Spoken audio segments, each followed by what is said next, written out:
තෙරුවන් සරණයි ඔබ සෑම සියලු දෙනාටම ගුණධර්මයෙන් පරිපූර්ණ සදාචාර සම්පන්න සමාජයක් නිර්මාණය කිරීමේ බලාපොරොත්තුවෙන් යුතුව ටීවී රූපවාහිනී බුඩිස් නාලිකාව ඔස්සේ ගෙනවු ලබන සදහම් යාත්‍රා ධර්ම දේශනා මාලාවේ තවත් ධර්මානුශාසනාවක් ඔබ නිවහනට ගෙනීමටයි සූදානම් වන්නේ.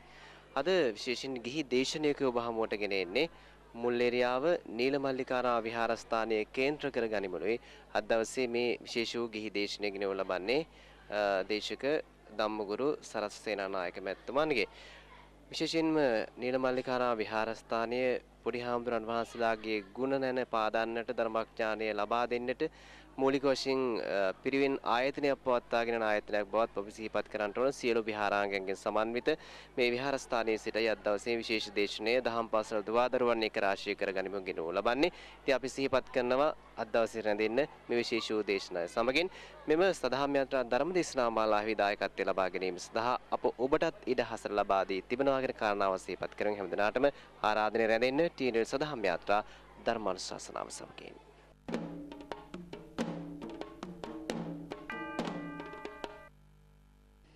එහෙමනම් අපි සෑම දෙනාම নমස්කාරය කියමු.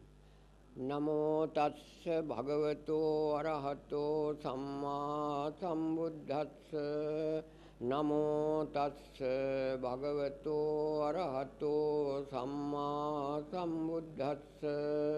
නමෝ තස්ස භගවතෝ අරහතෝ සම්මා සම්බුද්දස්ස. අද දින මෙම ධර්ම සාකච්ඡාව සඳහා අපගේ නායක ස්වාමීන්ද්‍රාණන් වහන්සේ ඇතුළු ශීරුවාවිල සුධම්ම ස්වාමිපාදයන්න් වහන්සේ ලොකු උනන්දුවක් අරගෙන අපිට මේ ස්ථානයේ මේ දරුවනුත් දෙමව්පියනුත් හමුවේ ධර්ම සාකච්ඡාවක් පැවැත්වීමට අවස්ථාව සලසා දීම ගැන අපගේ කිං කුසල ගවේෂී සංගමයේ සම්පූර්ණ ගෞරවපූර්වක නමස්කාරව උන්වහන්සේලාට ස්තුතිවන්ත වෙනවා. මේ දරුවන්ට තමන්ගේ දෛනික ජීවිතය ගත කිරීමට අවශ්‍ය ධර්මාවබෝධයක් ලබා දීම සඳහා තමයි අද අපි මේ ධර්ම සාකච්ඡාව කරන්නේ. ඒක වැඩිහිටියන්ටත් ප්‍රයෝජනවත් වෙනවා. ඒ නිසා මේ දරුවෝ ඊ타ත්ම ඕනකමකින් මොනවද මේ කියන්නේ, ඒ කියන දේ අපිට ප්‍රායෝගික කරන්න පුළුවන්ද කියලා මේ දරුවෝ කල්පනා කරොත් මේ දරුවන්ට ඔය ලාබාල වයසේදීම සෝතාපන්නෙක් වෙන්න පුළුවන්. සමහරවිට දරුවෝ බය වෙන්න ඇති අප්පෝ කොහොමද අපි දැන් සෝතාපන්න වෙන්නේ කියලා නේද? ওই දරුවෝ අහලා ඇති බෞද්ධ සාහිත්‍ය තුල පුංචි රාහුල කුමාරයා සෝතාපන්න වුණේ වයස කීයේද දුව? ඔය කට්ටියගේ දහම් පොත්වල තියෙනවානේ. වයස කීයේද පුතාලා? දන්නේ නැද්ද? වයස අවුරුදු 7ේදී. තවත් ඉන්නවා වයස අවුරුදු 7ේදී සෝතාපන්න වෙච්චේ අපේ කවුරුත් දන්නා හඳුනන මාතාවක්. මේ මාතාව වයස අවුරුදු 7ේදී සෝතාපන්නෙක් වුණා කියලා කියනවා. කවුද? කවුද? විශාකා මාතාව. එහෙමනම් දැන් දරුවෝ කල්පනා කරන්න ඕන එදා බුදුන් වහන්සේ දවස පමණක්ද සෝතාපන්න වෙන්න පුළුවන්. එදා ඒ විශාකා දුව වයස 7ේදී සෝතාපන්න වුණේ කෙසේද කියලා අද දරුවන්ට හිතන්න වෙලා තියෙනවා. අද අපි ඒක කරන්නේ නැහැ. අපි විශාකා කියන නම විතරක් ගන්නවා. ඒකල අපි විශාකා බාලිකා විද්‍යාලය කියන නමකුත් තියන් ඉන්නවනේ. බැරි වෙලාවත් ඒ විශාකා මාතාවගේ තිබුණ ගුණය මොකද්ද කියලා ඇහුවොත් ඒ දරුවෝ දන්නේ නැතුව ඇති. හැබැයි විශාකා විද්‍යාලයේ යනවා, ඒකට යන අයත් මෙතනත් ඉන්න බැරි නෑ. එහෙමනම් අපි දැනගන්න ඕනන්නේ නම නෙවෙයි, මොකද්ද? ගුණය. ඒ මාතාව සතුව කුඩා කාලයේ තිබුණ ගුණය. එතකොට එතුමිය වයස 7ේදී සෝතාපන්න වුණේ කෙසේද කියලා ওই දරුවෝ කල්පනා කරන්නේ. ඇයි එහෙම මං කියන්නේ? අපි බුදුන් වහන්සේ දෙස බැලුවාම අපිට බුදුන් වහන්සේ පිළිබඳව ලෝකේ මිනිස්සු සම්මත කරගත්ත නමක් තියෙනවා. උන්වහන්සේට. උන්වහන්සේට නම් ගොඩක් තියෙනවා. ඔය බෞද්ධ සාහිත්‍ය තුල. උන්වහන්සේට කියනවා තිලෝ ගුරු කියලා. ඇයි මේ තිලෝ ගුරු කියන්නේ? අපි තිලෝ කියන ටික අයින් කරලා දාලා තිබ්බහම මොකක්ද ඉතුරු වෙන්නේ? ගුරු. එහෙමනම් උන්වහන්සේ කවුද? ගුරුවරයෙක්. එතකොට උන්වහන්සේ මොනවද ඉගැන්නුවේ? අපි කල්පනා කරන්න ඕන මේ දරුවෝ අදත් මෙතනත් ඉන්නවා දහම් ගුරුවරු ඉන්නවා මමත් ඉස්සර ගුරුවරයෙක්. එතකොට අපි ගුරුවරු උගන්වනවා බුදුන් වහන්සේත් අපිට ඉගැන්නුවා. මොකද්ද බුදුන් වහන්සේ අපිට ඉගැන්නුවේ? අපි අද කල්පනා කරන්නේ. උන්වහන්සේ ගැන කල්පනා කරන්න. මොනවද උන්වහන්සේ උගන්වන්නට ඇත්තේ? මේ තරුණ දරුවෝ තේරුම් ගන්නට ඕන. මේවා ගැන මේ දරුවෝ මීට වඩා කල්පනා කරන්නට ඕන, හිතන්නට ඕන. උන්වහන්සේ අපිට ඉගැන්වුවේ ජීවත් වෙන හැටි. මේක තේරුම් ගන්න. මිනිසා දන්නේ නැත්තේ ජීවත් වෙන්න අද. දැන් මේ ලාවට පත්තරයක් අරන් බැලුවත් මිනිස්සු ජීවත් වෙන හැටි පේනවා රටේ. එමනම් මෙන්න මේ මිනිසාට ජීවත් වෙන හැටි ගන්නවා. එහෙනම් පොඩි දරුවන්ට ජීවත් වෙන හැටි ගන්නවා. අපි දැන් උන්වහන්සේ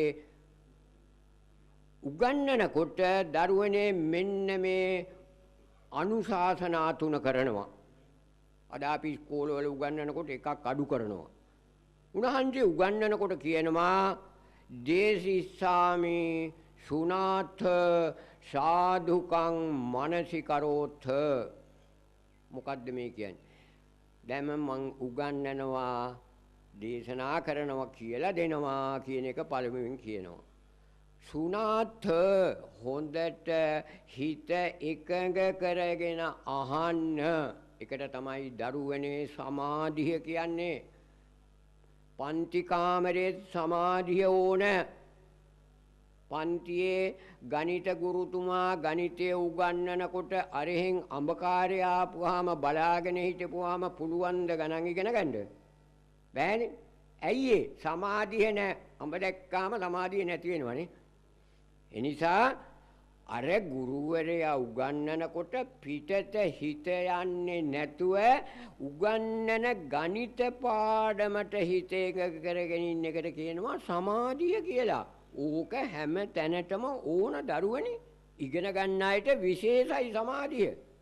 ඒ නිසා උන්වහන්සේ කියනවා දේසිස්සාමි සුනාථ සමාධිගතව අසන්න. තව උපදේශයක් දෙනවා සාධුකං මනසිකරෝත්ථ. මේ උගන්නන දේ ගැන නුවණින් කල්පනා කර බලන්න. අද අපි ඒක කියන්නේ ඔළුව පුරවලා දාලා නිකන් ඉන්නවා නේද? එතකොට මේ දරුවන්ට හිතන්න පුරුදු කරා. බුදුන් වහන්සේ අපිට හිතන්න පුරුදු කරා. අපි අද හිතන්නේ නැහැ. ඒ නිසා අපි කල්පනා කරමු බුදුන් වහන්සේ පොඩි දරුවෝ අමතක කළේ නැහැ. කල්පනා කරන්න. හිතන්න ඇති අද වගේ බුදුන් වහන්සේ මේ නාකි මිනිසුන්ට උගන්වනවා කියලා. අද නම් ඔක්කොම විහාරස්ථාන වලට ඉන්නේ කවුද? වයසක අය තමයි විද්‍යාවිනේ හේතු වෙලා ඉන්න කට්ටිය වගේ කට්ටිය තමයි අද ඉන්නේ බුදුන් වහන්සේගෙන් ඉගෙන ගන්න. තරුණ දරුවෝ ඉන්නේ නැහැ. තරුණ දරුවෝ ඉන්නේ නැහැ. ගැටවර දරුවෝත් ඉන්නේ නැහැ. නාකි මිනිසුන්ගේ ආගම කියලා මේක බාර දීලා තියෙනවා නාකින්ට අද. අද මම සන්තෝෂ වෙනවා අපගේ ස්වාමීන් වහන්සේ මේ තරුණ දරුවෝ ටිකක් ගැටවර වයසේ දරුවෝ ටිකක් මෙතෙන්ට යොමු කිරීම ගැන අපි කතා කරන්න ඕනේ මේ දරුවන්ට. ඇයි බුදුන් වහන්සේ පොඩි දරුවන්ටත් උගන්වන්න පටන් ගත්තා. කියන්න බලන්න දහම් පාසලේ ඉගෙන ගත්ත දරුවෝ පොඩි දරුවෝ කාටද බුදුන් වහන්සේ කතා කරලා තියෙන්නේ කියලා. කියන්න පොඩි දරුවෙක්ගේ කතාවක්. මාත් එක්ක කතා කරන්නේ නැත්තම් නින්දියයි ඔය ඉන්නකොට. පොඩි දරුවෝ උගන්වුවා සෝපාක කියන පුංචි දරුවා හොයාගෙන ගිහිල්ලා ඉගන්වුවා සෝපාකට. පුංචි රාහුල හාමුදුරුවෝ හොයාගෙන ගිහිල්ලා උන්වහන්සේ පුංචි හාමුදුරුවෝ හිටිය කාමරේට වැඩලා ඉගැන්නුවා. එන්ට කියලා ඉගැන්නුවේ නැහැ. මම ඒ කතාවත් කෙටියෙන් කියලා දෙන්නම්. දැන් බලන්න බුදුන් වහන්සේ දවසක්දා රාහුල හාමුදුරුවන්ට පුංචි රාහුල හාමුදුරුවන්ට උගන්වපු හැටි. මේක තියෙනවා මජ්ක්‍ධිම නිකායේ මූලපණ්ණාසකේ කියන ග්‍රන්ථයේ අම්බලට්ඨික රාහුලෝවාද සූත්‍රය කියලා. අම්බලට්ඨික රාහුලෝවාද සූත්‍රය. මේ සූත්‍රය මේ දරුවන්ටත් බලන්න පුළුවන්. මේව අමාරු නෑ. එතකොට ඒකේ සඳහන් වෙලා බුදුන් වහන්සේ උදෙන්ම වඩිනවා රාහුල හාමුදුරුවන්ගේ කාමරේ වෙතට. නමුත් බුදුන් වහන්සේට තිබුණා අර රාහුලට එන්න කියන්න මෙහාට. තමන් ගාවට ගෙන්නගෙන උගන්නන්නට තිබුණා. එහෙමනම් මොකද්ද මේ දුන්න ආදර්ශය? අපි යංගිරි අවවාදයක් අනුශාසනයක් කරනකොට අපි එයා වෙතට ගිහිල්ලා මේක කිව්වහම ටිකක් පිළිගන්නවා වැඩි. ආපුවාම කියනවට වැඩිය. එතකොට බුදුන් වහන්සේ එතෙන්ට වඩින්න පොඩි වැරද්දක් රාහුල හාමුදුරන්ගෙන් වෙනවා දකින්න ඇති. ඒ නිසා ඒකට අවවාද කරන්න උන්වහන්සේ වැඩ ඉන්න කාමරේට බුදුන් වහන්සේ වඩිනවා. ඉතින් ඈතින් වඩිනකොට පුංචි රාහුල හාමුදුරුවෝ එදා චාරිත්‍රයක් තිබුණා. බුදුන් වහන්සේ සෙරෙප්පු එහෙම දාගෙන හිටියේ නැහැ. පාගමනෙන් වඩිනකොට දෙපා හොදන්න වතුර එකක් තියෙනවා. ඉතින් පුංචි රාහුල හාමුදුරුවෝ වතුරේකුත් ලෑස්ති කරලා තුනා බුදුන් වහන්සේ උන්වහන්සේගේ දෙපා දෝවණය කරගෙන පණවපු ආසනේ වැඩ ඉඳලා මේ කතාව පටන් ගන්නෙ මෙහෙමයි දරුවනේ. රාහුලය සෙල්ලමටවත් බොරුවක් කියන්ට නම් එපා. අපි සෙල්ලමට කොච්චර බොරු කියනවද? අපේ රටේ මාසයක්ම වෙන් කරගෙන ඉන්නවා. කවද්ද? අප්‍රේල් මාසේ. බොරු කියන්නන්ගේ දිනය. ඔන්න රටේ තියෙන චාරිත්‍ර දැන් බුදුන් වහන්සේ කියනවා සෙල්ලමටවත් බොරු කියන්න එපා කියලා.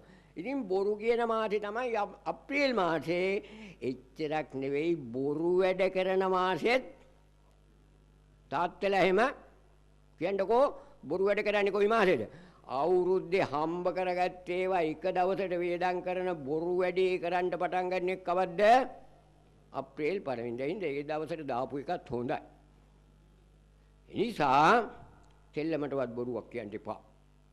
කියලා උන්වහන්සේ පොඩි උපකරණයක් ගත්තා. උන්වහන්සේ දෙපා දෝණය කරන්න ගත්ත අර වාජනේ වතුර ඩිංගක් ඉතුරු කරා. එහෙම ඉතුරු කරන්නේ නැහැ. ඒකට මැට්ස් එක්කවත් වැටිලා කූඹි එක්කවත් වැටිලා මැරෙන හින්දා සම්පූර්ණ වාජනේ හිස් කරලා අනිත් පැත්තට හරවන්න ඕන. ඕකට ලොකු සටනකුත් වෙලා තියෙනවා බුදුන් වහන්සේ කාලේ වැසිකිලි කාමරේට ගිහිල්ලා වතුර ටිකක් ඉතුරු කරලා ආපු එක. ඉතින් අපි ඒක දිග වැඩි ඒවට යන්නේ නැතුව මෙතන ගමු. ඊට පස්සේ පොඩි රාහුල හාමුදුරුවෝ කිව්වා රාහුල අර වාජනේ වතුර ටිකක් තියෙන ඕක හලලා අනිත් පැත්තට හරවන්නකෝ. ඒකම උපකරණයට අරගෙන කියනවා රාහුල මොකක්ද කරේ? ඒ වාජනේ තිබුණු වතුරත් හිස් කරා. ඒ වගේ බොරු කියන මිනිස්යාගේ තියෙන ගුණ ටිකක් නැති වෙලා යනවා. බොරු කිව්වහම තියෙන ගුණ ටිකක් නැති වෙනවා වතුර ටික නැති වුණා වගේ. ඊට පස්සේ මෙන්න මේ පාඩම උගන්වනවා. ඊට පස්සේ අහනවා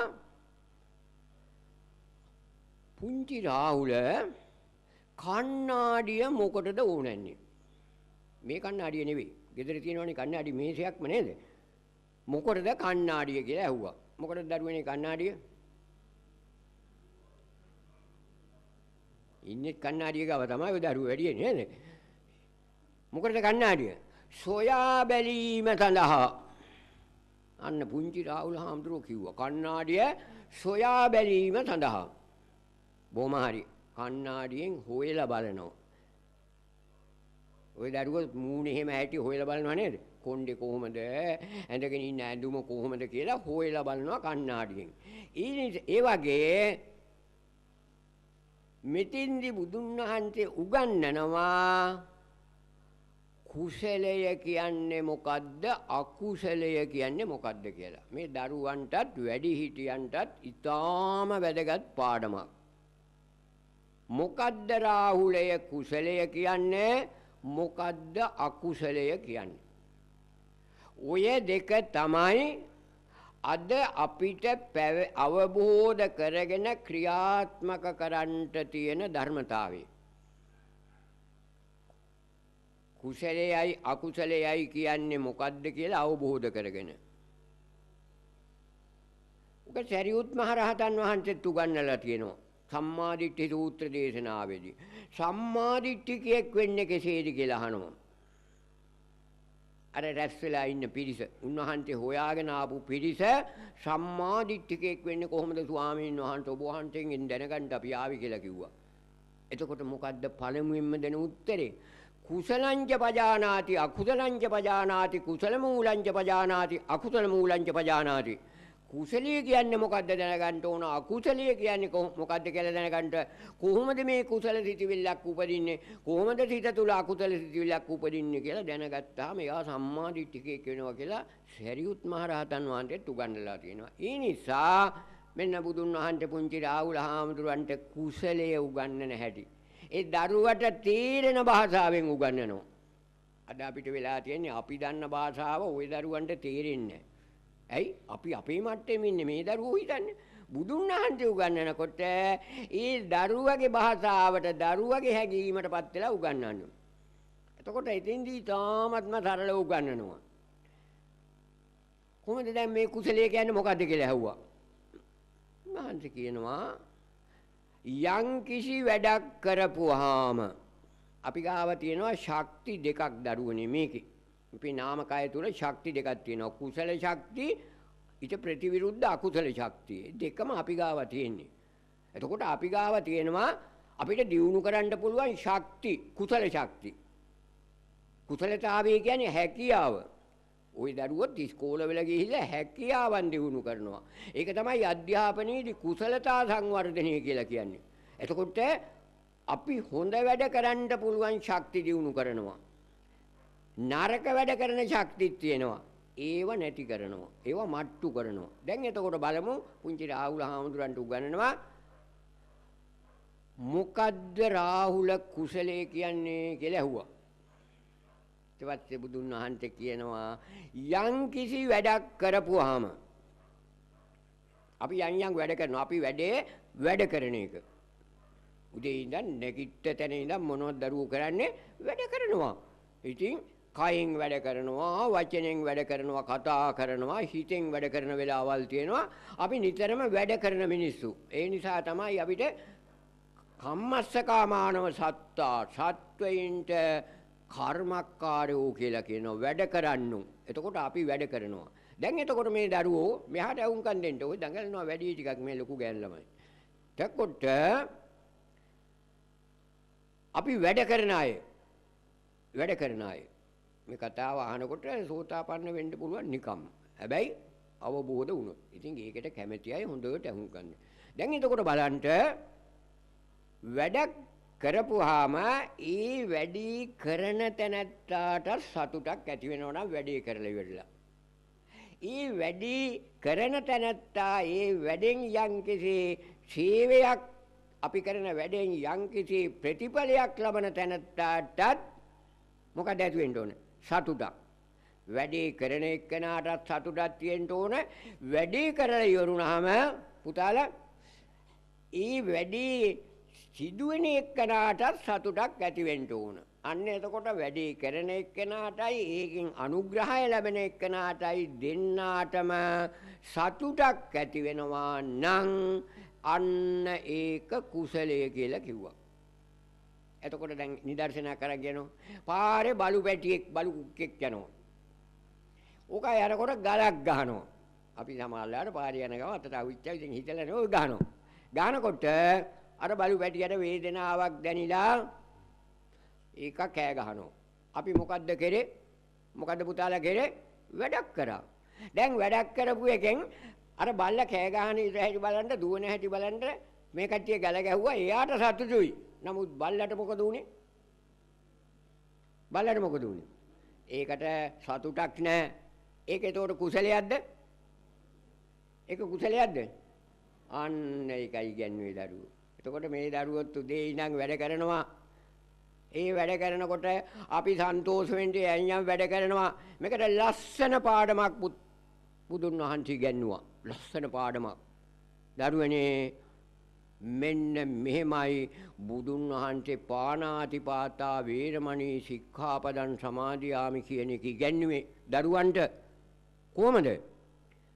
බුදුන් වහන්සේ වඩිනවා රජගහන බුදුන් වහන්සේ සවැත් නුවර ජේතවනාරාමේ වැඩ වාසය කරන කාලේ සවැත් නුවර ජේතවනාරාමේ ඉඳලා සවැත් නුවරට වැඩම කරනවා. අතරමඟ මාර්ගයක් තියෙනවා. නගරෙම නෙවෙයි සවැත් මේ උන්වහන්සේ වැඩ හිටිය මේ ආරාම තියෙන්නේ ඔක්කොම ආරාම තිබුණේ නගරයෙන් බැහැරව.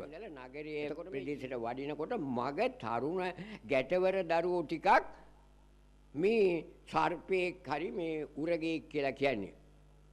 සතෙක් අල්ලගෙන බැඳගෙන මේකට සමහරවල් නයිද්ද දන්නෙත් නෑ බය නැතුව අල්ලගෙන. ඒකට ගහනකොට පිණි දික් කරනවා.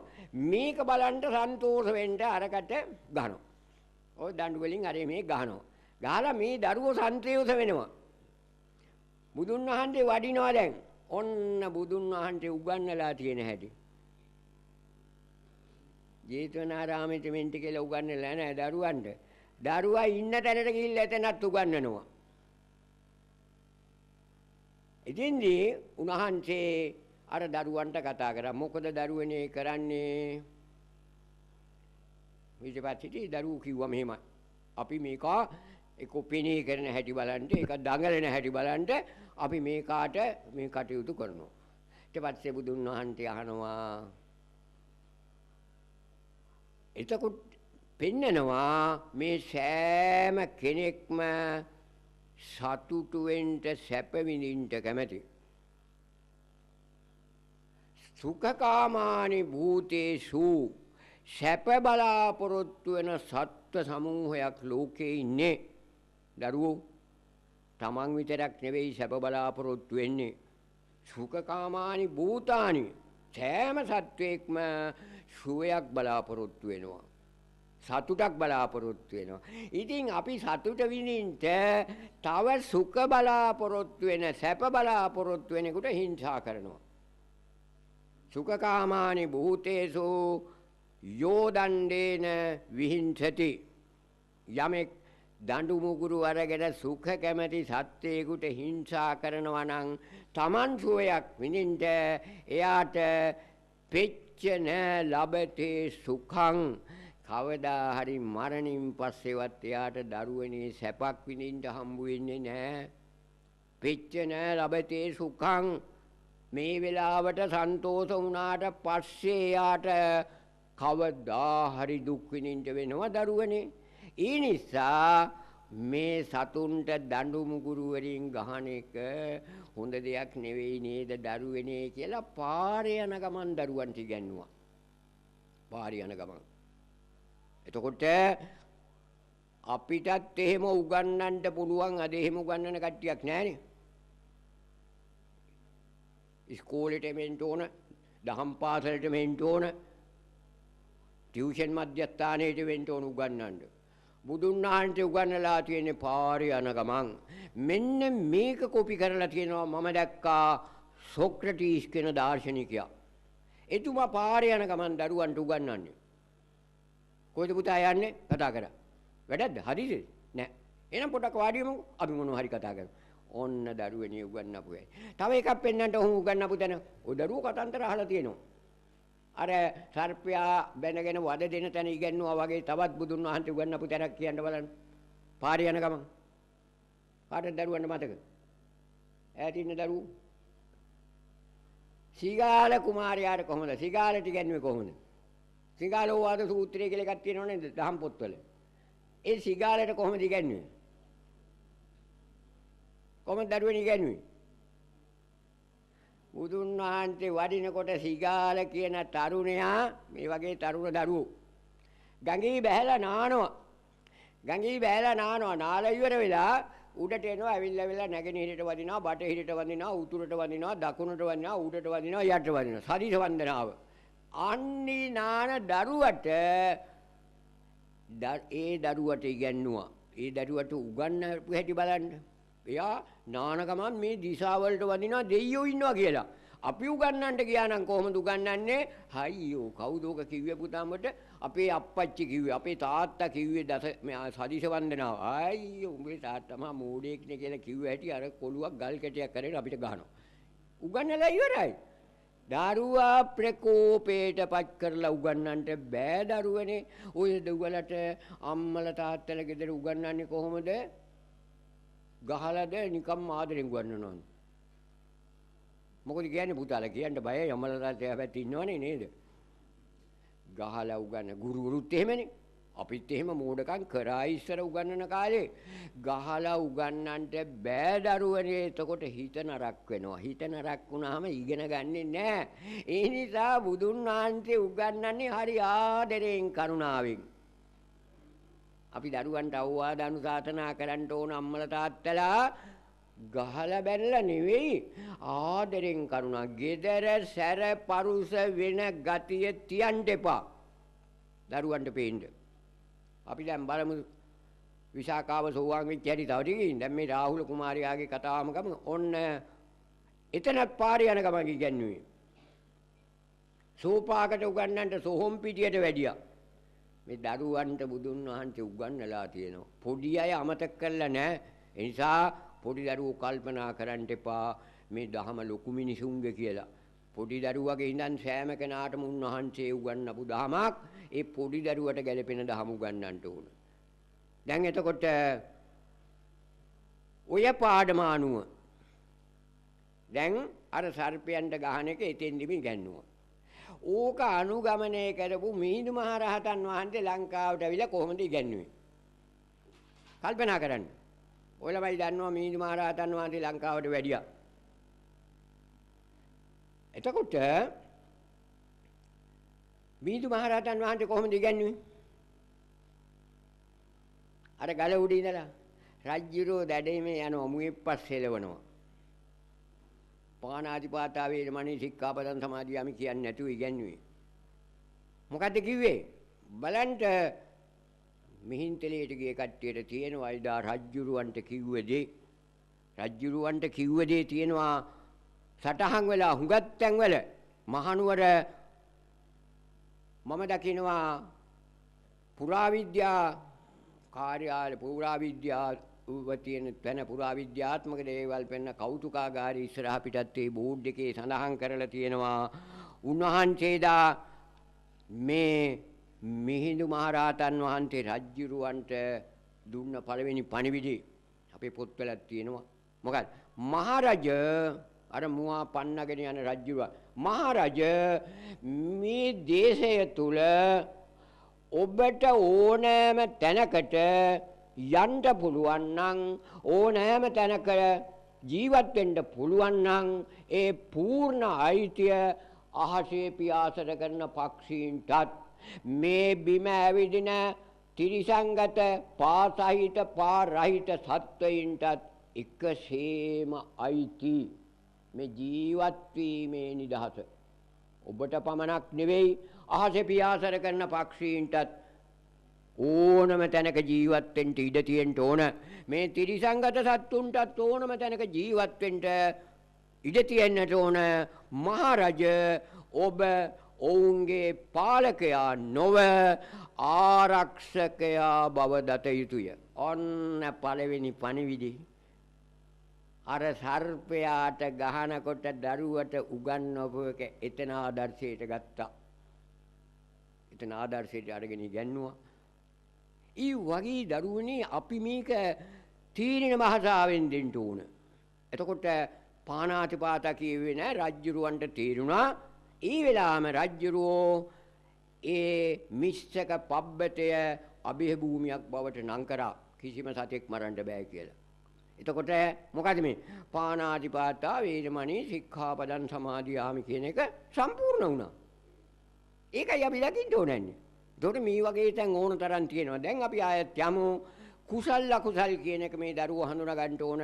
පුංචි රාහුල හාමුදුරන්ට කිව්වා. ඒ පුංචි රාහුල හාමුදුරන්ට කිව්වේ දරුවනේ මේ රාහුලය මේ යම් කිසි ක්‍රියාවක් කරපුවාම ඒ ක්‍රියාවෙන් තමන්ට සන්තෝෂ වෙන්න පුළුවන් නම් ඒ ක්‍රියාවෙන් ඵලයක් ලබන එක්කනට සතුටක් ඇති වෙනවා නම් ඒක කුසල.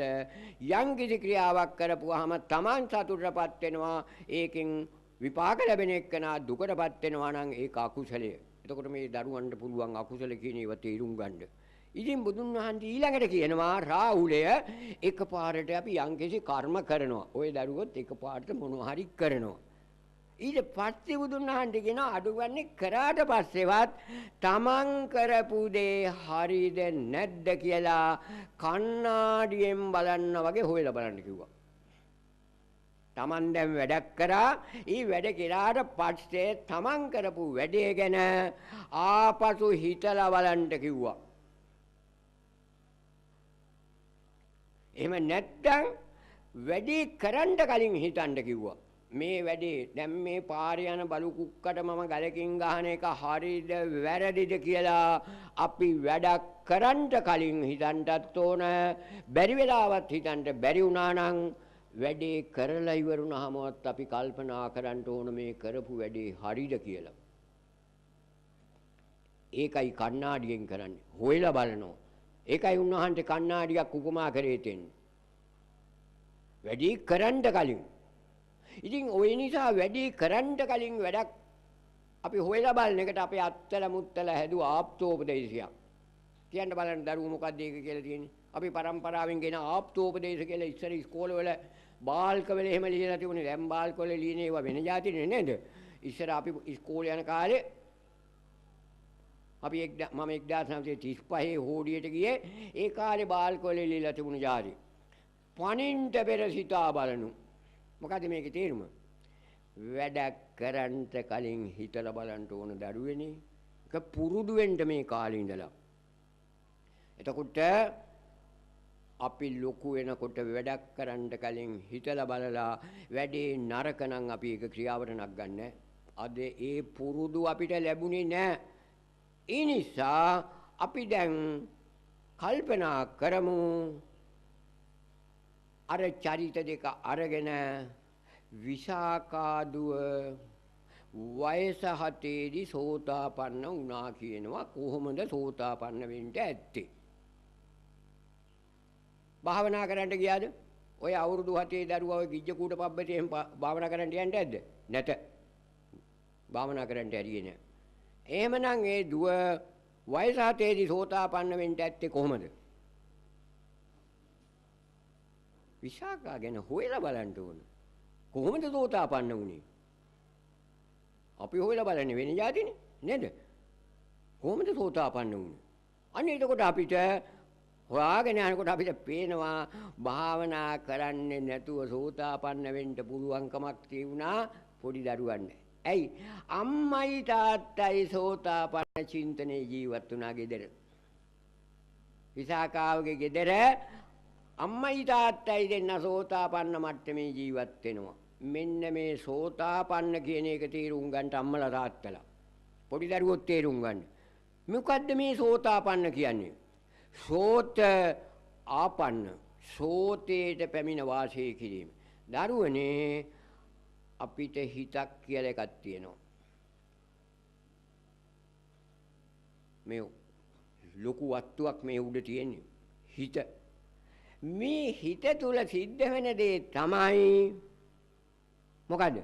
හිතෙන එක. කොවලන්ට හිතෙන්නේ නැති අය ඉන්නවද? නැහැ. කොහොමද හිතෙන්නේ? ඇහැට රූපයක් දකිනකොට දැන් මේක දකිනකොට මොකද වෙන්නේ? මොකද වෙන්නේ පුතාලා? බෝතලය කියලා හිතෙනවා. එතකොට ඇහැට රූපයක් දකිනකොට හිතෙනවා. ආයේ කොහොමද හිතෙන්නේ? කනට සද්දයක් වදිනකොටත් මොකද්ද මේ සද්දේ? සද්දත් ඇහෙනවනේ ගෙදර ඉන්නකොට නේ. හොඳ සද්දත් ඇහෙනවා නරකේවත් ඇහෙනවා. සද්ද ඇහෙනකොට අපිට හිතෙනවා. නහයට ගඳ සුවඳක් වදිනකොට මොකද වෙන්නේ? ඒත් හිතෙනවා. ආයේ තව එකක් කියන්න ඔය දරුවොත් ආයේ කොහාට වදිනකොට හිතෙන්නේ? දිවට වදිනකොටත් හිතෙනවනේ. මොනවා හරි කනකොට බොනකොට කොවලන්ට හිතෙන්නේ නැතුව කන්න පුළුවන් අය. සීනි බෝලයක් එහෙම කනකොට පැණ්ඩහයි කියලා හිතෙනවනේ. රසයි කියලාවත් හිතෙනවා. එතකොට දිවට වදින කොටත් හිතෙනවා. ඇඟට වදිනකොට හරි සැරයිනේ. ෆෑන් එකවත් දාන්නකෝ. ඕ ඇඟට වදින කොටත් හිතෙනවා. ඊට පස්සේ ඔළුවටත් වදින ඔළුවේ තියෙන જાති. ওই දරුවන්ටත් වදිනවා. ගැටවර වයසේදී ගාක් ඔළුවේ තියෙන ඒවා වදිනවා පාඩම් කරන්න එහෙම ගියාම. නේද? ওই දරුවන්ට විතරක් නෙවෙයි අපිටත් වැදුනා. ඉතින් මොනවා කරන්නද? අපි මේ බණ කිව්වට වදිනවා. ඔළුවේ තියෙන ඒවා පාඩම් කරන්න ගියාම මතක් වෙනවා. ඉතින් පොත නෙවෙයි. දැන් මොකද වෙන්නේ? අර ඔළුවේ තියෙන එකක් හිතා ඉන්නවා. දරුවෝ හිතෙනවා. එතකොට කී පොලකට වදිනවද හිතෙන ඒවා? ඇහැට වැදුනහම හිතෙනවා, කනට වැදුනහම හිතෙනවා, නහයට වැදුනහම හිතෙනවා, දිවට වැදුනහම හිතෙනවා, කයට වැදුනහම හිතෙනවා. හිත ඇතුළේ මතක් වුණාම හිතෙන්න පටන් ගන්නවා. එතකොට මේ හිතෙන්න පටන් ගත්තාම සිත තුළ සිතුවිලි ගලන්න පටන් ගන්නවා. සිතුවිලි ගොඩක් ගලාගෙන යනවා. තේරුම් ගන්නද? ඒ සිතුවිලි ගලාගෙන යන එක තමයි අපි හිතෙනවා කියන්නේ. ඕකට තමයි ওই දරුවන්ට දාම්පාතලේදී චෛතසික ධර්ම, චිත්ත චෛතසික කියලා දෙකක් උගන්වනවා. චෛතසික ධර්ම සිතුවිලි ධාරාවක් ගලනවා. එතකොට මේ සිතුවිලි ධාරාව ගලලා දැන් මේක දැක්කහම සිතුවිලි ධාරාවක් ගලනවා. හිතන්න පටන් ගන්නවා. පටන් අරගෙන මේක හඳුනා ගන්නවා මේ අරමුණ. මොකද්ද කියලා දැනගන්නවා. ඉතින් මේක දැනගන්නවා බෝතලේ කියලා. එතකොට බෝතලේ කියලා දැනගත්තාම එතෙන්ට යනකම් ගලන සිතුවිලි සෝත සිතුවිලි. මේ සෝත කිව්වේ ඇයි? අපේ මේ බාහිර සමාජයේ තියෙනවා දරුවනේ වතුර පාරවල් දෙකක්. සෝත කියලා වතුර පාරක් තියෙනවා, ඕග කියලා වතුර පාරක් තියෙනවා. සෝත කියලා කියන්නේ පුංචි වතුර පාරට. දැන් වහින වෙලාවට වහටෙන් වතුර වැටෙනවා. වැටිලා කාණුව දිගේ ගලාගෙන යනවා. ඒක සෝතයක්. මිදුලේ වතුර ගලාගෙන යනවා. ඒක පුංචි වතුර පාරක්, සෝතය. ඒක අපිට කරදරයක් නැහැ. මිදුලේ ගලන වතුර පාර, ආහාර වහලෙන් වැටෙන වතුර පාර අපිට ඒගොඩ වෙන්න පුළුවන්. අපි ගහගෙන යන්නේ නැහැ. නමුත් ඔය වතුර ටික ඔක්කොම එකතු වෙලා ඇලකට වැටුනහම මොකක්ද හැදෙන්නේ? මොකක්ද හැදෙන්නේ? ඕගය. එතකොට වතුර පාරේ තියෙනවා ලක්ෂණ දෙකක්. සෝත තියෙනවා, ඕග තියෙනවා. එතකොට ඕගය දරුණුයි. ඕගේ දරුණුයි. ඕගේට අහුනහම ගහගෙන යනවා. අපේ හිත තුලත් උපදින සිතුවිලි උපමා කරලා තියෙනවා සෝත ඕග කියන එකට. එතකොට මේ දරුවෝ දැන් කල්පනා කරන්න මේ දරුවන්ට උදේ නැගිට තැන ඉඳන් ඉතින් හිතෙන්න පටන් ගන්නවා. ඇහැට වදිනවා, කනට වදිනවා, නහයට වදිනවා. මේ වදිනකොට අපිට හිතෙන්න පටන් ගන්නවා. හිතිලා ඕක අරමුණ හඳුනා ගත්තට පස්සේ අපි ගාව තියෙනවා නම් ආසාවක්, අපි ගාව තරහක් තියෙනවා නම් අර සෝතය ගැන අපේ ගලාපු සිතුවිලි ඕග බවටපත් වෙනවා. දරුණු සිතුවිලි වෙනවා. දැන් පාරේ යන මිනිස්සයා දැක්කා, හිතෙන්න පටන් ගත්තා, මිනිස්සෙක් යනවා කියලා දැනගත්තා. බලන්න තමන්ගේ හිත දිහා. මිනිස්සෙක් යනවා කියලා දැනගත්තා. ඊට පස්සේ මේ මිනිස්සයාට තරහක් තිබුණා. දැන් තරහ මතුවලා ආවා. දැන් සිතුවිලි මොනවා වෙනවද? මොන බවටපත් වෙනවද? සෝතේ මොකක් වෙනවද? මොකද්ද වෙන්නේ? ඕගේ වෙනවා. සෝතේ ඕගේ වෙනවා. සෝතේ ඕගේ වුණාම තමයි අපි අර වැරදි කර්ම කරන්නේ. අර මිනිහට බනින්නේ, අර මිනිහට ගහන්න යන්නේ, ඒ මිනිහා මරන්න යන්නේ. සෝතේ මොකක් වුණාමද? ඕගේ වුණාම. ඒ නිසා අපිට ජීවත් වෙන්න සිතුවිලි හොයලා දුන්නා බුදුන් වහන්සේ. අපි ජීවත් වෙන්නේ සිතුවිලි වල. මේ හිත ජීවත් වෙන්නේ සිතුවිලි වල. මේක කවුරුවත් තේරුම් ගන්නේ නැහැ. සිතුවිලි උපදින්නේ නැත්තම් අපි වැඩ කරන්න, හිතෙන්නේ නැත්තම් වැඩ කරන්න බෑ. හිතෙන්න ඕන. දැන් ওই දරුවන්ටත් පාඩම් කරන්න හිතෙන්න ඕන. ටෙලිනාට්‍ය බලන්න හිතුනොත් මොකද කරන්නේ? ටෙලිනාට්‍ය බලනවා. ගෙදර වැඩක් කරන්න හිතුනොත් වැඩක් කරනවා. හිතුන්නේ නැත්නම් දැන් අම්මා කියනවා අතු ගන්න කියලා. ඉතින් මොකද කියන්නේ බෑ කියනව නේද? ඇයි ඒ? ඒ වැඩි කරන්න හිතුන්නේ නැහැ. හිතුනේ ටෙලි නාට්‍ය බලන්න. අන්න එතකොට හිතෙන එක තමයි අපි කරන්නේ. හිතෙන එක කරන්නේ. එහෙමනම් දැන් මෙයාට කෝපයක් ආවා. අන්න තරහ ආපුවාම සිතුවිලි සෝතය ඕගේ වෙනවා. ඕගේ වුණාට පස්සේ අපි කර්ම කරනවා. ගහනවා, බනිනවා, සම්ඩු වෙනවා, මරා ගන්නවා. ඒ නිසා බුදුන් වහන්සේ අපිට කිව්වා හොයලා දුන්නා සෝත සිතුවිලි වල වාසය කරපල්ලා. ඒකට තමයි දරුවනේ සෝතාපන්න කියන්නේ. සෝත සිතුවිලි වල වාසය කරනවා. අරමුණු ගැටෙනවා. ඇහැට කනට නාසයට දිවට ශරීරයට රූප ශබ්ද ගන්ධ රස ස්පර්ශ උදේ ඉඳන් හැප්පෙනවා. හැප්පෙනකොට අපිට හිතෙන්න පටන් ගන්නවා. හිතෙන්න පටන් ගත්තට පස්සේ අපි ගාව තියෙනවා නම් රාගේ මතුවෙනවා. අපි ගාව ඒකට කෝපයක් තියෙනවා නම් කෝපේ මතුවෙනවා. ඒක මතුවෙන්න දෙන්නේ නැහැ. සෝත මට්ටම රැක ගන්න මහන්සි වෙන්න ඕන. සෝත මට්ටමේ ඉන්නකොට කර්ම කරන්නේ නැහැ. අයහපත් කර්ම කරන්නේ නැහැ. ඕකයි දරුවනේ තේරුම් ගන්න ඕනන්නේ පොඩි කාලේ ඉඳලා. එහෙමනම් අපිට ජීවත් වෙන්න ඕනන්නේ සෝත සිතුවිලි වල. එතකොට සෝත සිතුවිලි ජීවත් වෙන එකනා සෝතාපන්නයා. එයා සෝතාපට්ටි වෙලා නැහැ. ඵලයටපත් වෙලා නැහැ. එහෙමනම් සෝතාපට්ටි ඵලයටපත් වෙන්න කලින් කවුරු වෙන්න ඕනද? සෝතාපන්න වෙන්න ඕන හැම එක්කනම. මේ අම්මලා තාත්තලයි ඔය දරුවෝයි සෝතාපන්න වෙන්න. ඉතින් විසාකාදුව සෝතාපන්න වෙලා හිටියා. මොකද? ඊ දුවට තරහ ඉන්නේ නැහැ. ඇයි අම්මට තාත්තට තරහ එනවා පේන්නේත් නැහනේ. ඒ දෙන්නත් සෝත සිතුවිලි වල වාසය කරනවා. ඒකට මේ දරුවාට ආදර්ශයක් ලැබෙන්නේ දෙමව්පියන්ගෙන්. අන්න දෙමව්පියන්ගෙන් ආදර්ශයක් ලැබිලා වයස 7 දී සෝතාපන්න වුණා විසාකා කුමරිය. ඔය දරුවන්ට බැරි වෙලා තියන්නේ ඇයි? ඔයත් දැන් ඒ වගේ කුමරියෝ නේද? නම විතරනේ වෙනස්. මේ කට්ටියක් කවුද? ඇතිනේ විසාකා කියන අයත් උතන ඇතිනේ නේද? නම නම් තියෙනවා. හැබැයි සෝතාපන්න වෙලා නැහැ නේ. එතකොට ඇයි සෝතාපන්න වෙන්න බැරි? අපි සෝත දිතුවිලි වල ජීවත් වෙන්න පුරුදු වෙන්න අපේ පරිසරයේ ඕඝාපන්න වෙන අය වැඩි. ඕඝාපන්න වෙන අය වැඩි. දැන් අම්මා ප්‍රශ්නයක් ඇහුවොත් තාත්තගෙන් කොහොමද උත්තර දෙන්නේ? සෝතාපන්න මට්ටමින් උත්තර දෙනවද? ඕඝාපන්න වෙලා උත්තර දෙනවද? ගෙදරම මොකද කියන්නේ? අම්මලා තාත්තලා තින්නවනේ.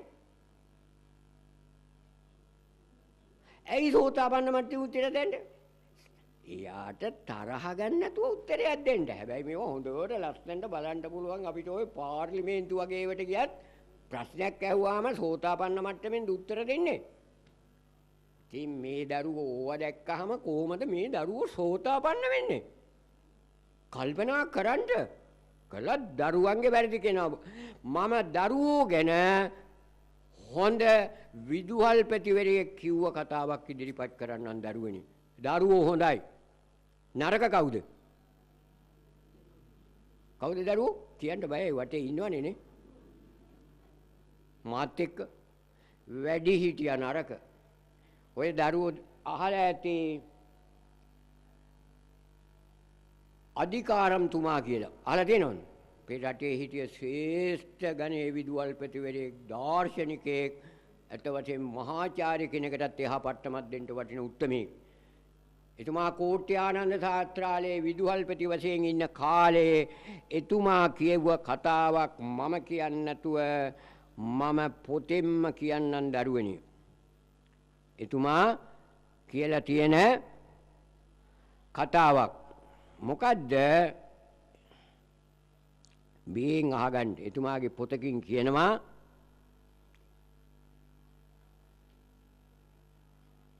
එහි ළමයින් හොඳ මග යැවීමට වැඩිහිටියන්ට වැඩිය ළමයි හොඳයි.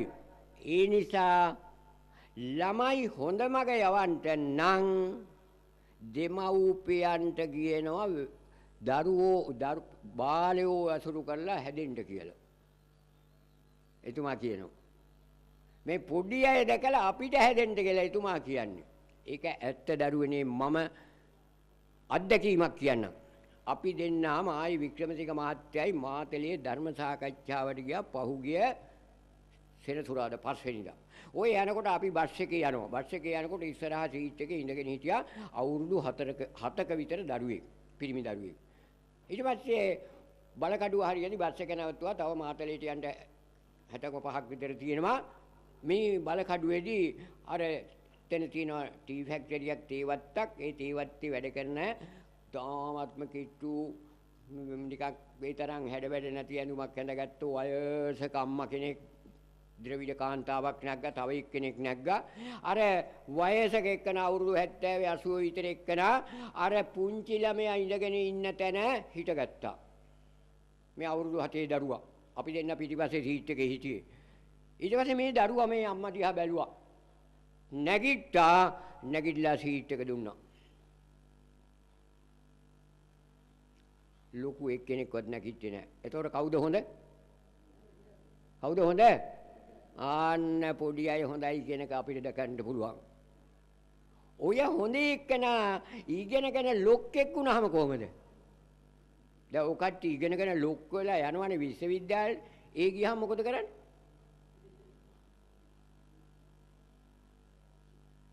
පත්තරේ එහෙම තිබුණා නේද? ඊයේ පෙරදිනිය කරපුවා. අන්න ලොක් වෙලා ගියාම. දැන් අර අම්මට මොකද්ද කරේ? සේවයක් කරා. ඒ දරුවට කරන්න පුළුවන් සේවය කරා. මොකද්ද ඒ දරුවට කරන්න පුළුවන් සේවය? මේ අම්මට සීට් එක දෙන එක. මට හිටගෙන යන්නේ අමාරුවක් නෑ. අනේ දරුවා. මම එනකොට ඉඹලා ආවේ දරුවා මට තරම් සතුටක් ඇති වුණා. දරුවනේ. දරුවෝ හොඳයි. අන්න සේවයක් කරා. දැන් පත්තරවල තියෙනවා මම දැක්ක දරුවනේ ওই දරුවෝ ඉගෙන ගත්තාම සිද්ධ වෙන දේ. ලංකාව පුරාම ආරෝග්‍ය ශාලා 60 70 ගණනක් වැහිලා. ඊයේ ප්‍රවෘත්ති වලට පෙන්නවා දඹුල්ල රෝවලේ වෛද්‍යවරු 60ක් ඕන දැන් ඉන්නේ 30යි කියලා. ඊ වාර්තාවක තව වාර්තාවක මම දැක්කා සෞඛ්‍ය අමාත්‍යාංශේ නිකන් ඉන්න දොස්තරවරු 60 70ක් ඉන්නවා කියලා. ඔය දරුවෝ ඉගෙන ගත්තාම ඔන්න සිද්ධ වෙනදී තේරුම් ගන්න මේවා. අර හොඳ ගුණ ලොකු වෙනකොට නැති වෙනවා. ඒකයි අධිකාරන්තුමා කිව්වේ මේ හොඳ ගුණ නැති වෙනවා අද අපේ තියෙන අධ්‍යාපනයේ. ඒ නිසා මම ලොකු අධ්‍යාපන දාර්ශනිකයෙක්ගේ පොතක් තියෙනවා ස්කූල් ඉස් ඩෙඩ් කියලා. මල පාසල් කියලා. මේ පොත ලියලා තියෙන්නේ කොමන්වෙල්ත් රාජ්‍යවල මානව සම්පත් සංවර්ධනය කිරීමේ කමිටුවේ ලේකම්වරයා වශයෙන් 1950 ගණන් වල වැඩ කර ඉවර ශ්‍රේම කියන එකන. මෙතුමා කියනවා අලි ලස්සන කතාවක්. මෙතුමා බාර දෙන්න ගියාලු ඉස්කෝලේට බාර දෙන්න ගිහිල්ලා අත්තම්මා කිව්වලු ගුරුතුමියට ගුරුතුමියනේ මගේ දරුවා ගාව හොඳ ගුණ තියෙනවා. හරිද ඒක? මේ පොඩි දරුවා ගාව මොනවද තියෙන්නේ? හොඳ ගුණ තියෙනවා. මේ දරුවා ඉගෙන ගන්න හරි ආසයි. ආසයිනේ. ඔච්චරවත් අපි දඟලනවා මොනවා හරි ඉගෙන ගන්න. මේ දරුවා ගාව හොඳ ගුණ තියෙනවා. මේ දරුවා ඉගෙන ගන්න ආසයි. අනේ ගුරුතුමියනේ මේ දරුවා මොට කරන්ට නම් එපා ඉස්කෝලේට දාලා කියලා කිව්වා. අද අපිට මොකද වෙලා තියෙන්නේ කියන එක මම දකිනවා. තව වාක්‍යයක් තියෙනවා. තව එක්කෙනෙක් කිව්ව කතාවක්. ඒකත් අහගන්න. මේ පොතේ එයා දාලා තියෙනවා තව දෙයක්. My grandmother wanted me to have an education. So she kept me out of the school. මගේ මිත්තනිය මගේ දරුවට අධ්‍යාපනයක් දෙන්න ඕන නිසා පාසලෙන් අයින් කරලා ගත්තලු. කල්පනා කරන්න.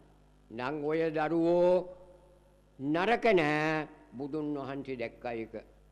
මේ දරුවෝ පිච්ච මල් වගේ පිරිසිදු හිතකින් ජීවත් වෙන දරුවා ලොකු වෙන්න ගිහිල්ලා අන්තිමට අර අවුරුදු 7 ආසනයක් දෙන දරුවා දැන් ඈත ගිහිල්ලා මිනිසාට සේවය කරන්නට ආරෝග්‍ය ශාලාවකට යන්න නැතුව කොළඹට වෙලා ඉන්නවා. අන්න ඉගෙන ගන්නකොට අපිට සිද්ධ වෙන්නේ ඔහොම අය වෛද්‍යවරු විතරක් නෙවෙයි ඕන තරම් ඉන්නවා. සේවය කරන්න කැමති. ඉඳා පොඩි දරුවෝ පොඩි කාලේ ඉඳන්ම මේ හොඳ ගුණ දියුණු කරගන්නට ඕන. ඒ හොඳ ගුණ දියුණු කරගන්න මේ දරුවන්ගේ ගෙදර පරිසරයේ යහපත් කරන්න ඕන දෙමව්පියෝ. ඒක අපේ යුතුයකම. අද දරුවන්ට ගෙදර හොඳ පරිසරයක් දෙමව්පියෝ හදන්න. දරුවෝ ඉදිරිපිට අම්මයි තාත්තයි දෙන්න සම්ඩු වෙනවා, බැන ගන්නවා, ඕගහපන්න වෙනවා. තේරුම් ගන්න ඒක. ඕගහපන්න වෙන්න එපා. දෙමව්පියෝ සෝතාපන්න වෙන්න බලන්න. සෝත සිතුවිලි වල ජීවත් වෙන්න. යම්කිසි කෙනෙක් යම්කිසි දෙයක් අහනකොට එයාට නිවිච්ච හිතකින් උත්තර දෙන්න. එම පුරුදු වෙන්න මේ දරුවෝ. ඒ නිසා ඔන්න අද දරුවන්ට මම කියනවා මේ සෝතාපන්න වෙන හැටි අපි තව ඩිංගක් කතා කරමු විනාඩි 5 10ක් තව තියෙනවා. අපි සෝතාපන්න වෙන්න බලනවා. එතකොට සෝතාපන්න වෙන හැටි මම මේ දරුවන්ට කියනවා. දැන් උදේ මොකද කරන්නේ? නැගිටිනවා. උදේ නැගිටිනවා. හැම කෙනාම නැගිටිනවනේ. එක්ක අම්මා හරි නැගිට ඕනවනේ නේ. රාත්‍රියේ 12ක වෙනකන් සමහරලාට මොනවා හරි බලා ඉඳලා ඉඳා උදේ නැගිට හැටියම ඇඳේ ඉඳලා අදිෂ්ඨාන කරගන්න අද මම සෝත සිතුවිලි වල ජීවත් වෙනවා. සෝත සිතුවිලි වල මොනවා සෝත සිතුවිලි කියන්නේ? අර අරමුණු හඳුනා ගන්න සිතුවිලි වල විතරක් සෝත සිතුවිලි කියන්නේ. ඊට පස්සේ මම අද ඕගහපන්න වෙන්නේ නැහැ කියන්නේ මේ වචනේ සමාජයේ නෑ මේක රජරට මිනිසු ගාව තියෙනවා. ඕගේ නවත්ත ගනින් කියනවා. ඕගේටපත් වෙන්න එපා කියනවා මේ තාමත් ගැමියෝ රජරට. ඒ නිසා මේ මට්ටමින් ඉන්න ඕන. එතකොට සෝතාපන්න මට්ටමේ ඉන්නවා. සෝතාපන්න මට්ටමේ ඉන්නකොට ඉතින් සමහරලාට අපිට ඔය කොච්චර කිව්වත් පොඩි තරහක් එන්න පුළුවන්. පොඩි ආශාවක් එන්න පුළුවන්. ඊ වෙලාවට වහාම හිත දැකලා කුසලස්ස උපසම්පදා අන්න කුසල් කරන වෙලාව. සබ්බ පාපස්ස අකරණං කුසලස්ස උපසම්පදා. මොකද ඒ කියන්නේ? දැන් අපි ඕගහපන්න වුණොත් පාප කරනවා, වැරදි වැඩ කරනවා. මේ සෝතාපන්න එක්කනම ඕගහපන්න වුණාම පාපේ ඌ කරනවා, වැරදි වැඩ කරනවා. ඒක වලකින්ද මේ අපි පුරුදු වෙන්නේ. පොඩි කාලේ ඉඳලා මේ වයස හරි හොඳයි. ඔය වයසේ ඉඳලම අපිට පුළුවන් ඕගහපන්න නොවීන්ට. නමුත් අද පාසල් යන දරුවත් ඉස්කෝලේ ඇරිලා යනකොට ගලකින් ගහලා වයස 12 දරුවෙක් මැරුවා. කොහෙද? පත්තර බලන්නේ නැද්ද? රූපවාහිනී බලන්නේ නැද්ද? රඹුක්කන. ඉස්කෝලේ ඇරිලා යනකොට ගලකින් ගහලා දරුවෙක් මැරුවා දරුවෙක්. දරුවත් අද ප්‍රචණ්ඩත්වයට හැඩගැහිලා තියෙන සමාජයක්. වැඩි හිටියෝ ගැන කියන්න කතන්දරයක් නැහැ. ඇයි? මේ දරුවන්ට හොඳ ආදර්ශයක් නැහැ. ඒ නිසා දෙමව්පියෝ වග කියන්නට ඕන, වැඩි හිටියෝ වග කියන්නට ඕන. මෙන්න මේ නිසාම මෙතුමා තව කතාවක් කියලා තියෙනවා. ඒකත් මම කියන්නම් වැඩි හිටියන්ට. මොකද්ද එතුමා සඳහන් කරන්නේ? අද උවමනා කරන්නේ කවුද කියන එක එතුමා සඳහන් කරනවා. ඒකත් එතුමාගේ පොතෙන්ම කිව්වොත් මේ කට්ටිය තේරුම් ගන්න ඕන. මොකද්ද කියන්නේ? එහෙයින් රටක තරුණ තරුණියන් අතරද වැඩිමහල්ලන් අතරද සදාචාරය ඇතිවීමට අවශ්‍ය වන්නේ උගතුන්ගේ හෝ දක්ෂයින්ගේ හෝ බලවන්තයින්ගේ හෝ සිටීම නොව එසේ සංසිඳීමටපත් සිත් ඇති ස්වල්ප දෙනෙක්වත් සිටීම රටට අවශ්‍යයි. මොකද මේ සංසිඳීම? හිත දමනය කරගන්න පුළුවන් මිනිස්සු රටට අවශ්‍යයි. ඉතින් පොඩි කාලේ ඉඳන්ම මේ දරුවෝ මහන්සි වෙන්න සිතුවිලි පාලනය කරගන්න. හිත දමනය කරගන්න. අද මේක තමයි බැරි. අද රටට මේ තරම් විපත්තියක් ඇති වෙලා තියෙන්නේ සිතුවිලි පාලනය කරගන්න බෑ. එතකොට මේ දරුවන්ට අපි ආදර්ශයක් දෙන්න ඕන සිතුවිලි පාලනය කරගන්න. ඒක දැන් මේ දරුවන්ට මං කියලා දෙනවා. එතකොට ඒක තමයි සෝතාපන්නයෙක් වෙලා ඉන්නවා කියන්නේ. නැතුව මේ වෙන අරුම පුදුම දෙයක් නෙවෙයි සෝතාපන්න එක. සිතුවිලි দমনය කරගෙන ඉන්නවා. දැන් කියන්නකෝ පාරේ යන මිනිස්සයා දැක්කා. දැන් අර දෙන්න පාරේ ඉස්කෝලේ යනවා පොඩි පැටවු දෙන්න. අරයා මොනවා හරි කියන්න ඇති මෙයාට තරහ ආවා. මොකද්ද උනේ? සිතුවිලි පාලනය කරගන්න බැරි වුණා. ඇයි? පුරුද්දක් නැහැ දරුවන්. පුරුද්දක් නැහැ. නමුත් බුදුන් වහන්සේ මොකද්ද ඉගැන්වුවේ? ළමයින්ට සිතුවිලි පාලනය කරන්න. අර සර්පය අල්ලගෙන ඉන්න එක්කනාට. ඒ නිසා දැන් මෙයා සිතුවිලි පාලනය කරගන්න පුරුදු වෙනවා. මේ දරුවෝ කල්පනා කරන්න ඕන උදේ නැගිට්ටාම මේ සබ්බපාපස්සා කරනම් කුසල සුපසම්පදා කියන එක ප්‍රායෝගික කරන්නේ කොහොමද කියලා. ඕක කොච්චරවත් කටපාඩම් කරන විභාගෙටත් ලියනවා. අපි ප්‍රායෝගික කරන්න. අපි මේක ප්‍රායෝගික කරගන්න අපි වහාම කුසල සිතිවිල්ලක් උපද්දනවා. මට අම්මා බැන්න අතු ගෑවේ නැහැ කියලා මට පොඩි තරහක් ආවා. මං ඉවසගෙන ඉන්නවා. මොකද මේ කරේ? මොකද කරේ? කුසල් කරා. ඔන්න කුසල් කරන තැන. තේරුණාද? අන්න කුසල සිතිවිල්ලක් ඉපැද්දුවා. කුසල සිතිවිල්ලක් උපද්දලා සෝත සිතිවිල්ලම ජීවත් වෙනවා. ඉතින් දවසකට ඔය වගේ කීයක්කට මුහුණ දෙන්න වෙනවද? ගුරුවරයා සමහරලාට පන්තියේ බනිනවා. අපිට ගහන්නේ ගුරුවරු නිකන් නෙවෙයිනේ අපිට උගන්වන්නේ. ඉතින් යාට තරහ ඇවිල්ලා එහෙම කරනකොට අපි ගුරුවරයා එක්ක කිපෙනවා, දෙමව්පියෝ එක්ක කිපෙනවා, යාළු මිත්‍රින් එක්ක කිපෙනවා. ඉතින් කොහොමද දරුවනේ සෝතාපන්න වෙන්නේ? භාවනා කරලා නෙවෙයි සෝතාපන්න වෙන්නේ. මේ අම්මලා තීරුම් ගන්න. දැන් අම්මලා යනවා පණ යනකම් භාවනා කරන්න කියලා ඉවරලා සෝතාපන්න වෙන්නේ. උනාද? තාම නැහැනේ. ගෙදර ආවැටිය බැනගෙන එන්නේ. ලේලි මොනවා හරි කරලා තිබුණා තාවැටිය ලේලිත් එක්ක සම්ඩු නැන්දම්මා. හැබැයි සිල් අරගෙන ඉන්නේ. මේ බඳු සමාජයක් තුල මිනිස් සමාජය හදන්න බෑ සත්‍ය අවබෝධ කරගන්න. මේ සත්‍ය අවබෝධ කරගෙන සෝත සිටිවිලි වල වැඩි හිටියෝ ජීවත් වෙන්න, දරුවෝ සෝත සිටිවිලි ජීවත් වෙන්න අද අවබෝධ කරගන්න ඕන කට්ටිය අදම සෝතාපන්න වෙන්න ඕන. කොහොමද සෝතාපන්න වෙන්න කැමතියි අදිස්ථාන කරගත්තයි? අතුසන්න බලන්න. කැමති නෑ? එහෙනම් ඉතින් ජීවිතේ කාලකන්ණි. සෝතාපන්න වුණාත් එයාගේ ජීවිතේ වාසනාවන්තයි. දැන් බලන්න විශාඛා වයස 7 සෝතාපන්න වෙලා ගිහිල්ලා එයාගේ ජීවිතේ මොනතරම් අවසානයේ ලස්සනද කියලා. ඉන්දා සෝතාපන්න මනෝභාවය තමයි අවශ්‍ය. ඔය දරුවෝ සෝතාපන්න වෙන්නේ තමන්ගේ සිතුවිලි දකින්නට ඕන අරමුණු ගැටෙනකොට දැකලා වහාම කුසල සිතුවිල්ලක් උපදින එක තමයි කුසලස්ස උපසම්පදා. කුසල සිතුවිල්ලක් උපදිනවා.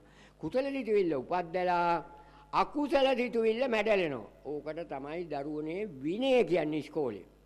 ඉස්කෝලේ විනය කියලා කතා කරනවා. අපි ඉස්කෝලේ විනය තියාගන්නේ කොහොමද? කෝටුවක් අරගෙන. කෝටුව ඕන නැහැ. සමාජයේ විනය තියාගන්නේ කොහොමද? පොලිසිය දාලා, හමුදාව දාලා. මොනවද මේ රට? මේක මේ බුදුන් වහන්සේ නම් උපන්න කියලා බණ කියන අය ඉන්න පුළුවන්. මේක බුද්ධ තමා තුල ඉන්න ඕන. තමා තුල පුංචි බුද්ධ කෙනෙක් ගුරුනගා ගන්න ඕන. ඒ බුද්ධගෙන් අහන්න ඕන. ඒකයි බුදුන් වහන්සේ කිව්වේ තමාගෙන් අහන්න කියලා.